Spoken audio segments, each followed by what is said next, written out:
Abdurayim judayam chin sadoqatli do'st, judayam mehribon ota. Bu sir emas, buni hamma biladi. Do'stlari, qadrdonlari biza hammamiz bilamiz.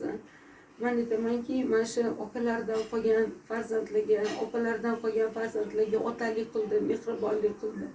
Uni yuragi shunaqa katta ediki, uni mehri bizga ham yetardi. Men judayam qiziqqon, tez jahlim chiqadigan bo'lgani uchunmi, Abdurayim shunaqa ko'nglimni olardi, shunaqa tarafimni olardi. Aytardiki, Mahfuzdirdi, seni bitta asabingga Allohning bergan bu hayoti, go'zal ne'matiga ketkazishga arzimaydi. Mazza qilsangchi, bundoq bir hayotdan lazzatlansangchi. Hayotda o'zi go'zal, qo'y mayda-chuyda narsalarni dir rahmatli. Уже rahmatli. Oxirating obod bo'lsin, qadrdonim, mehribonim. Aldab ketding bizani. Ro'zalarda mana og'iz ochib aldikdirdik, mana og'izlarni yopib aldikdirdik. Men o'ylamovdim, hech ham hayolimni ko'chasiga kelmovdi san darding borligi.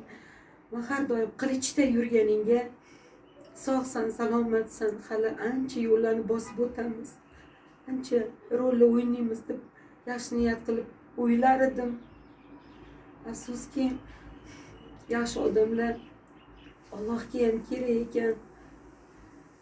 Har kuni tilovatlarimda tongda tilovat qilib haqingga duo o'qiyman. Aziz do'stim, oxirating obod bo'lsin, joylaring jannatdan bo'lsin.